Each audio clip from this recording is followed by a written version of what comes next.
bonjour à tous. Depuis peu, on essaye de vous faire deviner un nom qui a rapport avec la littérature, avec les livres évidemment, comme on fait toujours avec le CTEB, et qui va venir progressivement et de plus en plus nous accompagner dans des actions et des missions. Alors j'espère que vous avez bien suivi les indices et que vous avez peut-être trouvé. Aujourd'hui, on vous donne la réponse. Alors voilà, on est chez Bernard Minier. Bonjour Bernard. Bonjour. Merci beaucoup de nous accueillir chez toi. On peut peut-être maintenant expliquer pourquoi je me retrouve chez toi. Tu as accepté de devenir le parrain du centre de transcription et d'édition en braille. C'est ça. Voilà, Bernard Minier, ambassadeur des livres en braille. On s'est rencontrés avec l'équipe du CTEB en 2022, en octobre je crois. Oui, ça doit être au Salon du Polar à Toulouse. Voilà, au festival Polar Toulouse, Polar du Sud. Puis depuis, on a maintenu un petit peu le lien. Et puis tu as eu la gentillesse, dès que notre directrice t'a demandé si tu voulais bien accepter ce rôle de parrain, tu as tout de suite dit oui. En fait, pour plusieurs raisons. D'abord, le fait que vous me l'ayez proposé, j'ai senti quand même honoré que vous ayez choisi de me proposer ça plutôt qu'un autre. Ensuite, il y a le côté toulousain, il ne faut pas se mentir. Et oui. L'association est basée à Toulouse. Moi, j'ai beaucoup de racines et beaucoup d'affinités avec Toulouse et une histoire personnelle avec Toulouse. Oui, on va en parler. Et puis, cette idée de partager la lecture avec tout le monde, avec le plus grand nombre, de toutes les façons possibles, de toutes les formes possibles, ça a du sens, évidemment, puisque je suis auteur. Voilà, donc s'il y a vraiment une association qui, pour moi, présente un intérêt et a du... En tout cas, s'il y a du sens à ce que je la parraine, c'est vraiment une association comme celle-là. Un grand merci. Ça a été une grande surprise, une grande fierté pour nous. Donc voilà, Bernard, on a traduit quelques-uns de tes livres, mais on a d'autres points communs. Alors il y a celui de l'origine géographique.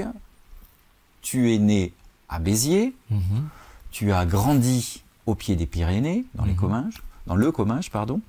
Tu vas ensuite vivre et étudier à Toulouse, par exemple, et puis à Tarbes. C'est ça. Donc, on est très fiers d'avoir un parrain qui est quand même occitan.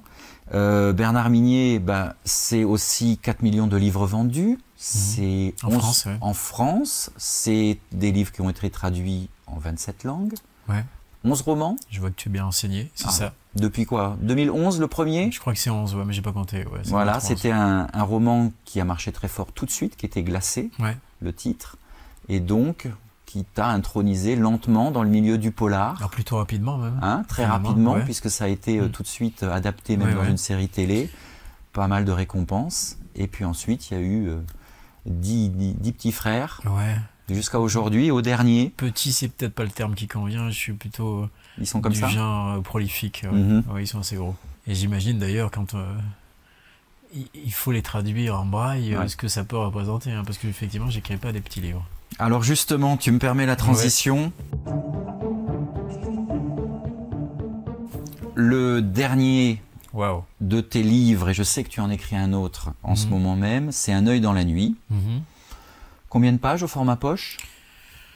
Il n'est pas encore au format poche, il sort l'année prochaine. Là, il est en format hardcover, comme disaient les anglo-saxons, en grand format, donc ça doit faire entre 450 et 500, je pense. Voilà, 500 pages à peu près. Qui a une belle épaisseur, de 400-500 livres. Nous, une fois adapté par mes collègues du CTEB, on a eu 11 volumes de ces 400 pages. Alors, j'en ai amené que 3, parce que dans l'avion, j'ai pas pu tous les prendre, mais on t'a déjà montré un livre en braille, mais enfin voilà le dernier. C'est magnifique. Dont il manque la fin qui correspond à peu près à ça. C'est incroyable. Oui, j'avais déjà vu la version en braille de Lucia. Il y avait Lucia qu'on avait transcrit en braille. C'est juste... Et donc tout ça fascinant. pour montrer à travers toi, puisqu'on va en parler régulièrement de ce braille, c'est effectivement essayer d'avoir la littérature inclusive et tous les styles, et bien sûr le polar qui a un grand style en France, d'inclusif pour les déficients visuels, mais c'est aussi de montrer par ton aide et ton appui les problématiques du braille qui sont la place que ça prend Là, on n'a que 3 volumes, on imagine si on en avait 11 sur sa table de chevet, pas facile, surtout qu'en général, tes lecteurs disent dévorer tes livres, donc il faut tous les avoir ensemble. Et c'est le prix de revient de ces livres, qui est en général entre 500 et 700 euros, on en a longuement discuté à Toulouse pour la Delta du Sud, et qu'on a cette année passé au prix librairie, c'est-à-dire que le livre dévoyant, s'il est à 18, à 20, 22 euros, va être exactement au même prix, mais à 11 volumes. Donc on voit que le prix de revient ne sera pas le même. Voilà. 11 volumes, je dois avoir ça quelque part, c'est la comédie humaine de Balzac, tu vois. Donc, oui, hein, la comparaison est pas mal. Ouais. Ouais. Alors justement, Bernard, comme tu veux que tes livres soient inclusifs, touchant le maximum de lectorat, je sais que tes 11 romans ont déjà été adaptés en livre audio. C'est une démarche que tu as voulu dès le départ? C'est une démarche qui est quasiment aujourd'hui presque automatique. Je veux dire, tous les auteurs sont, de très nombreux auteurs, pas tous, parce que ça dépend aussi un peu de la notoriété de l'auteur, sont en livre audio, et je trouve que c'est très intéressant d'avoir cette possibilité-là d'écouter les livres, soit parce qu'on est en train de conduire, on est dans sa voiture, ou soit parce qu'on n'a pas le temps, ou pour des déficients visuels également. Mais ce qui m'intéresse moi avec le braille, parce que le livre audio, on a déjà discuté, c'est pour ça que je te repose la question. Le livre audio, c'est mon livre, et en même temps, c'est une forme presque d'adaptation. C'est-à-dire que moi, dans mon livre, les phrases ont une structure, il y a des points, il y a des virgules, il y a une syntaxe.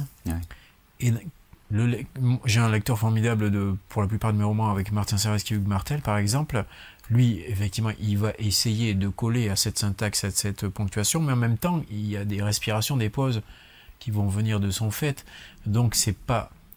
Le lecteur qui écoute le livre ne peut pas complètement appréhender le style de mon écriture. Il en a une image, mais qui n'est pas totale. Et moi, ce que je voudrais savoir, c'est est-ce que le braille, ça reproduit la syntaxe, la ponctuation du texte original, ou c'est comme le livre audio, une forme d'adaptation? Oui, absolument. C'est ton œuvre à la virgule près. Voilà, parce que le braille, ce n'est pas une langue, c'est un code. Donc à chaque caractère d'imprimerie va correspondre une lettre en braille. Et on va donc avoir toute la disposition des respirations, des virgules, si on a de l'italique, si on a... Même l'italique alors. Même l'italique, même le gras. La personne qui lit le braille va comprendre que le mot est en italique. Absolument. Wow. Donc tout ce que tu veux transmettre par tes personnages et par le graphisme de l'écriture, j'ai envie de dire, il est retranscrit. Donc en fait, ouais, c'est le texte intégral à l'identique. Comme l'a voulu l'auteur. Ouais, absolument. D'où les 11 volumes, quoi. Parce qu'en fait, il faut quand même... voilà. Oui, après évidemment, c'est aussi un phénomène d'espacement. Hein. Les caractères sont plus grands que les caractères d'imprimerie pour être sensibles au toucher. Alors c'est pour ça qu'on a des pages un petit peu plus grandes et puis des livres plus volumineux. Mais ça respecte la syntaxe, la ponctuation, tout y est. Les italiques, absolument tout. Les majuscules, les nombres, tout est pareil. Oui, et puis c'est une grande fierté, c'est une grande rigueur qu'on a. Nous, on est, je pense, assez reconnus pour ça au CTEB. On a des personnes non-voyantes qui nous corrigent dans ces adaptations de livres, qui sont très rigoureuses avec ça. Donc on relit une fois, 2 fois, on corrige. Et en général, il n'y a pas de copie. Donc c'est quand même très différent du livre audio, parce que le livre audio, la personne qui lit le livre peut accentuer un mot que j'ai mis en italique, par exemple. Mais par exemple, quand elle dit, elle cite un nombre, je sais pas moi, 1200, on ne sait pas si le nombre est écrit sous forme de chiffres ou sous forme de lettres à l'intérieur du texte, alors que le braille, lui, c'est le texte. Voilà, il n'y a pas d'interprétation. Voilà, c'est ça, c'est le texte pur et dur, quoi. Le texte tel qu'il est à l'origine. Et toute la structure, comme l'a voulu l'auteur, avec tous les phénomènes. Donc en fait, oui, et donc le lecteur en braille peut vraiment se faire une idée aussi de mon style. Ah oui, tel qu'il est. Absolument. D'accord. Le style littéraire est intéressant. Je suis pas convaincu que beaucoup de gens soient conscients de cette chose-là. Oui, c'est vrai. On n'en parle pas souvent, effectivement, par rapport à l'audio. Alors les deux ont des qualités très grandes. Moi je suis pour. Puis on est pour les deux. Autant multiplier les possibilités de s'approprier le texte, de le lire ou de l'écouter. Peu importe. Moi, il y a des gens qui ne sont pas du tout des déficients visuels qui écoutent les livres plutôt au lieu de les lire. Et moi, ça me va très bien. Oui, oui, mais non, je trouve que c'est bien de multiplier les... Plus il y aura de support à la lecture, Exactement. hein, mieux ce sera. D'offrir autant de possibilités. Absolument. Alors Bernard, dès que tu as été, qu'on t'a contacté, tu as accepté d'être l'ambassadeur du CETEB, et puis alors tout de suite tu as eu des idées. Tu t'es dit comment je peux essayer de vous aider. Ouais. J'aimerais bien que tu dises à nos auditeurs ce qu'on va réaliser ensemble grâce à toi et à ton éditeur dans les mois qui arrivent. Alors déjà, à partir du collector, ça va venir assez vite, hein, puisqu'il doit paraître en octobre. À partir du collector D'un œil dans la nuit, on aura à la fin du livre sur une page dédiée au CTEB où on parlera très succinctement. Il ne s'agit pas de faire un long discours. En quelques lignes, on présentera l'association, on expliquera que je suis le parrain et ce qu'elle fait, à quoi elle sert. Et puis, c'est pas l'idée du siècle non plus, hein, mais oui, mais elle peut compter. J'avais pensé évidemment à des choses comme des marque-pages. C'est des choses que tous les auteurs font finalement, d'une manière ou d'une autre. Et je pense que ouais, c'est assez sympa de communiquer ça. Puis après, on fera des choses aussi physiques. Oui, on va se retrouver. Dans la vie réelle, je veux dire, pas uniquement mais ça, c'était déjà pour un premier pas, quoi. Non, c'est très important. Une première étape. On essaye avec le CTEB depuis quelques années de se rapprocher de l'édition classique. On est considéré comme étant l'édition adaptée, notamment aux déficients visuels dans notre cas.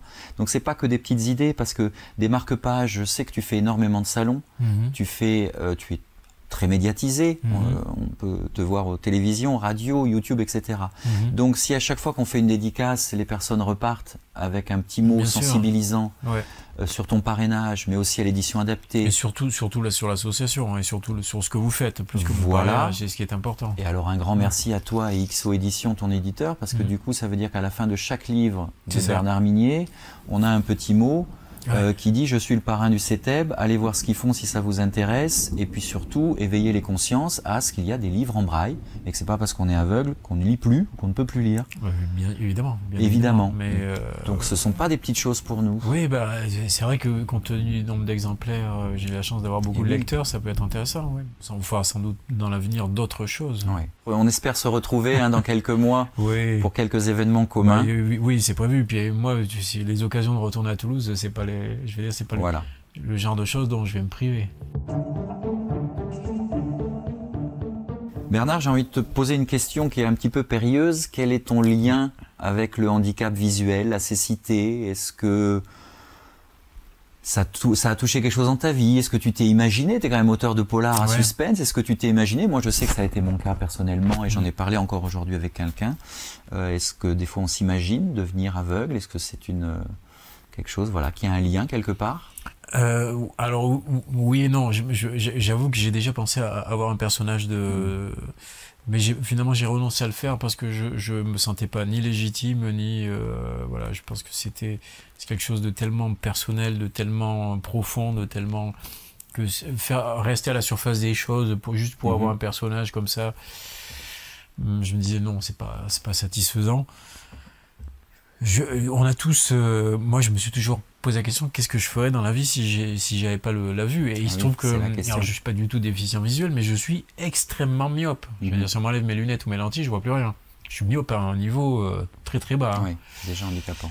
Donc déjà, si j'ai pas de lunettes, si j'ai pas de lentilles, je vois absolument rien. Et ça, je me dis toujours, est-ce que ça va dégénérer en vieillissant? Est-ce que vraiment la vue va baisser? Il y a des cas célèbres de gens qui ont perdu la vue assez tardivement. Oui. Il y a un cas parmi les auteurs extrêmement célèbres, c'est Joyce, qui plus il avançait dans sa vie, moins il voyait, à la fin de la vie, il voyait plus rien du tout. Donc c'est des questions qu'on se pose. Et en plus, moi je suis amené à travailler sur des écrans en permanence, je sollicite beaucoup l'organe visuel. Donc en tout cas, le handicap que ça peut représenter, la vue, c'est quand même le sens principal aujourd'hui avec lequel on appréhende tout, finalement. Absolument, ça guide quand notre on société. Justement, on a la chance d'être pleinement en capacité de le faire. On sollicite beaucoup plus la vue que le toucher, que le goût, que l'odorat, que l'ouïe. L'ouïe, on le sollicite aussi beaucoup, mais c'est quand même beaucoup de choses passent par la vue. Donc c'est très difficile de s'imaginer privé de ce sens-là. Mais je pense que tout le monde s'est posé la question un jour ou l'autre. Alors justement, j'ai une question qui rejoint. Ouais. Quel est ton sens premier selon toi, Bernard? Oui, c'est la vue, ouais, bien sûr. Oui, c'est Ouais, celui ouais, qui ouais. compte, qui prend, qui acquis, qui fait de l'acquisition. Ouais, moi, je suis un voyeur, hein, si j'ose dire. Mm-hmm. Enfin, dans le bon sens du terme. Donc, oui, bah, je regarde beaucoup de films. Un visuel, en Je tout cas. regarde beaucoup de films. Mon écriture est cinématographique, hein, ça se sent, je pense. Absolument. D'une certaine manière. C'est Absolument. assez visuel, la façon dont j'écris. On voit bien que la vue est l'organe principal chez moi, même si j'essaie d'ajouter d'autres sens dans mes textes. Il y a souvent des questions de son, de bruit qui interviennent dans mes textes aussi. L'odorat quasiment jamais, ou très peu. Ou alors c'est dans des conditions très négatives, Oui. avec des cadavres, des choses comme ça. Le toucher, si, mais c'est vraiment dans des scènes très intimistes, des choses comme ça. Oui. Mais non, je pense que j'ai une écriture très cinématographique, qui dit cinématographique, dit Absolument. visuel. Ouais. Et tu viens de retracer la genèse de ma question. C'est pour ça que je la pose. C'est parce qu'en te lisant, Ouais. j'avais l'impression de voir un scénario de film préécrit, prêt pour être adapté déjà, Ouais. très cinématographique. Et je me disais, ça c'est quelqu'un de très visuel, Ouais, qui s'imagine les scènes complètement. de l'intérieur par le sens de la vue et qui fait de l'acquisition de détails par la vue. Bah, on voit bien déjà le décor. Moi, quand je plante les décors sont toujours très importants dans mes livres, que ce soit les Pyrénées, les montagnes, que ce soit l'université de Salamanque dans Lucia, que ce soit... Il y a toujours un décor. Même quand un personnage rentre dans une pièce, je peux pas m'empêcher de donner un ou deux détails. Voilà, la météo est importante, mais la météo importante, il y a le côté visuel, les nuages, la pluie, le soleil. Effectivement, je sais pas si tous les auteurs sont... J'avoue que c'est pas une question que je me suis posée en lisant d'autres auteurs, mais moi j'ai besoin de ça, ouais. On va pouvoir, par le braille, rendre un auteur comme toi, que je trouve assez sensuel, sensitif, hein, où les sens sont très expliqués. On a les odeurs des cadavres, on a effectivement la chaleur de la lumière suivant... Ouais. Il y a quelque chose de très physique, ouais, dans mes textes. Ouais. Et je trouve que c'est très intéressant. Et en même temps, les ténèbres, la nuit, l'obscurité sont très présentes. Il y a beaucoup de scènes nocturnes, il y a beaucoup de scènes qui se passent dans le noir, ou presque. Si jamais le noir complet, hein. Mais il y a aussi ce côté-là. J'ai quelqu'un dans l'équipe du CTEB qui m'a dit, quand je lis ces romans, j'ai toujours froid. Alors, il y en a quelques-uns qui se passent l'été, pourtant. Ouais, pas beaucoup. Oui, pas beaucoup. Ouais. C'est vrai. Mais je dis froid de peur, non froid parce que le climat, l'obscurité est souvent plutôt glacé. Mais ça aussi, c'est des techniques pour faire ressentir plus d'émotions, de peur, de gêne, parce que le froid gêne plus. Mon premier, pas devoir, mais ma première mission, en tout cas, ma première impulsion, mon premier désir, c'est d'immerger le lecteur dans les textes, c'est de provoquer son immersion, parce qu'on parle toujours de l'empathie, de l'identification, mais c'est vrai, il y a quelque chose de... c'est pas seulement de lui raconter une histoire, c'est pas seulement qu'il lise. C'est qu'il oublie qu'il lit. C'est qu'il oublie qu'il lit, c'est qu'il la vit, l'histoire. Il la vit, il la sent, il est dedans. Finalement, c'est quand même assez extraordinaire de pouvoir faire passer tout un tas de sens à travers les mots et les faire passer à des gens, en plus, qui n'ont pas complètement toutes ces facultés-là. Et à travers les mots, percevoir peut-être quelque chose de ce que moi, je perçois. Et oui. C'est la magie un peu de la lecture, hein, quand même. Ben j'espère, je pense. Mais de toute façon, la lecture est quelque chose d'extrêmement participatif. Chaque lecteur est co-auteur du texte. Il ne faut pas oublier, la lecture, c'est l'activité la plus participative qui soit. Quand on regarde un film, puisqu'on parle d'œil, d'organes visuels et de vision, quand on regarde un film, une série télé, on reçoit des images, on reçoit des sons, mais on ne participe pas. Quand on lit un livre, le lecteur participe. Parce qu'évidemment, moi, je ne peux pas décrire dans le moindre détail tout ce qu'il voit, tout ce qu'il sent, etc. Donc le lecteur s'approprie le livre en étant il complète le décor, il complète l'atmosphère. Il remplit tous les petits blancs du texte, et il y en a toujours. Même quand on s'appelle Balzac, tu sais que dans Balzac, il y avait des détails. Hein. D'ailleurs, quand on lisait ça à l'école, on trouvait qu'il y en avait un peu trop. Même si on s'appelle, il y a toujours des blancs à compléter. Donc le livre, il commence dans l'esprit de l'auteur, mais il se termine toujours dans l'esprit du lecteur. Et le lecteur, finalement, et en plus, le lecteur est seul avec l'auteur. Il est seul avec le texte. C'est pas comme quand on regarde un film, on va à un concert. Et cette solitude aussi, cette intimité qu'il y a entre l'auteur et le lecteur, je pense que c'est encore là aussi quelque chose de formidable. C'est cet intervalle où l'imaginaire vient c'est quelque chose de très intime, la lecture.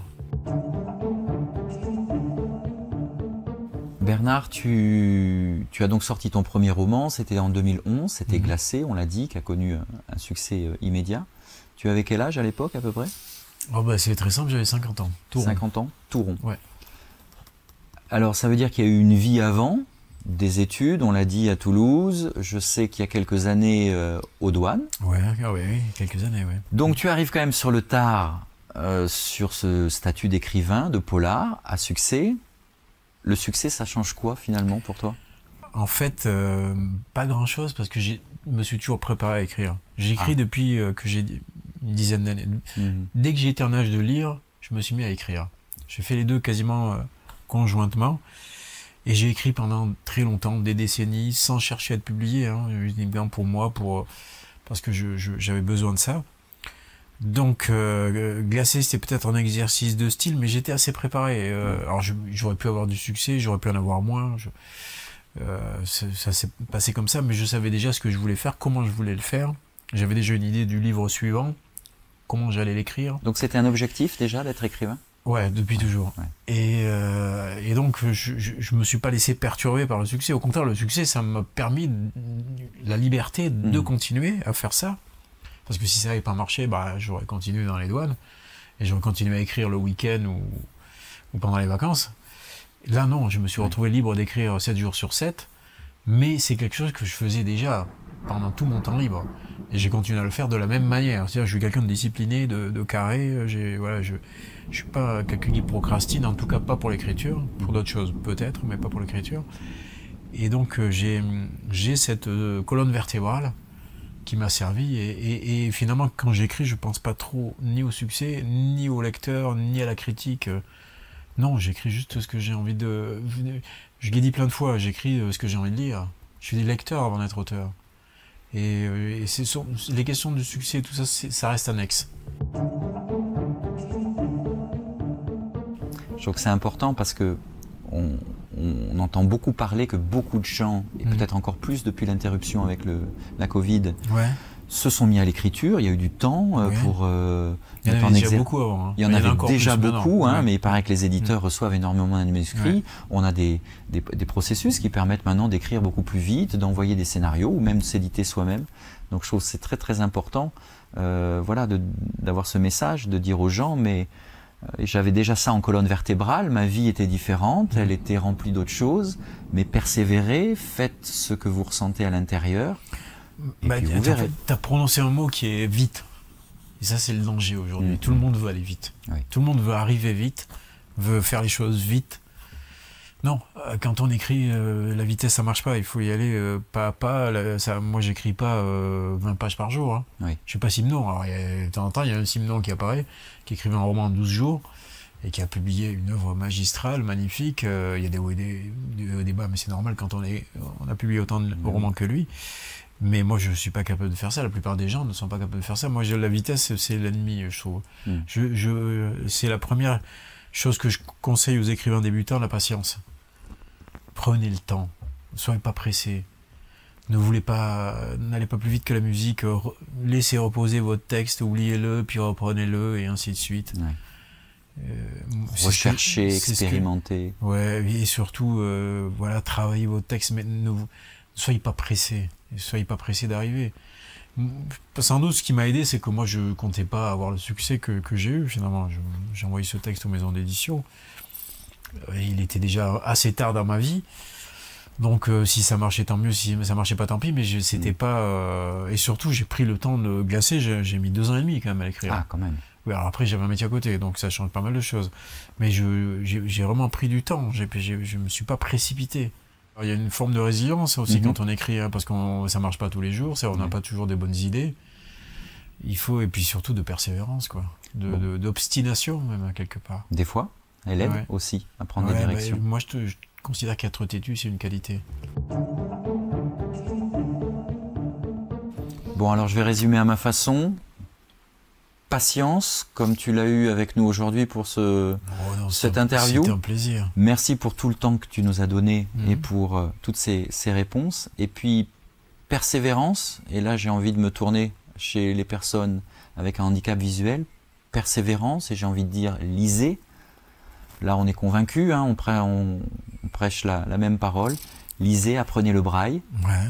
Et puis nous on se retrouve Ouais. dans pas très longtemps et je te laisse le mot de la fin pour ton lectorat déficient visuel. Je voudrais dire que si jamais ils m'ont jamais lu, moi je considère que je suis pas là pour ennuyer les lecteurs. Je l'ai toujours dit, je suis là pour pas uniquement pour divertir, parce qu'il y a aussi d'autres choses dans la lecture que le pur divertissement. Je considère pas. Mais en même temps, je suis pas là pour emmerder le lecteur, pour me regarder écrire, pour ennuyer le lecteur. Je pense que, en tout cas, c'est les retours que j'en ai. On s'ennuie pas en lisant mes livres, et je pense que ça sera pareil avec cet objet fabuleux que j'ai là et que tu as mis au monde, qu'on a simplement adapté. Et j'espère et je crois qu'ils vont pas s'ennuyer à le lire au bout de leurs doigts. Je vous garantis, les livres de Bernard Minier, vous ne pouvez pas vous ennuyer avec, c'est pas fait pour. C'est un travail formidable que vous faites, je pense que c'est absolument indispensable. C'est encore une autre occasion de faire lire. Et pour moi, la lecture, c'est la plus merveilleuse des activités, la plus participative, la plus intime, la plus enrichissante. Et il y a tellement de formidables bouquins à lire. Donc vous avez du pain sur la planche. Merci Bernard, merci vraiment pour tout. Merci à vous. Et puis on fait un petit bout de route et on se retrouve dans pas longtemps. Ouais, et on fera un bilan dans quelques temps et on va continuer comme ça, voilà. À inventer des choses pour faire vivre ces livres en braille. Et à se rapprocher entre les éditions adaptées, entre les auteurs classiques. Parce que tout ça, ça va dans le même sens. Et voilà, exactement. Voilà. Merci beaucoup Bernard. Avec plaisir. À bientôt. À bientôt. Je ne sais pas comment m'asseoir. À Toulouse, j'ai fait médecine. Non, 2 fois la première année. Mais je répondrai à cette question-là, je dirais peu glorieuse. D'accord ? Parce que là, tu es en train de te faire les muscles. Et mon éditeur, c'est encore pire, il n'a même pas le bac. Mais on est filmé là. Un grand merci en tout cas. Toi, tu as décidé de ne pas faire de critique de toute la soirée ?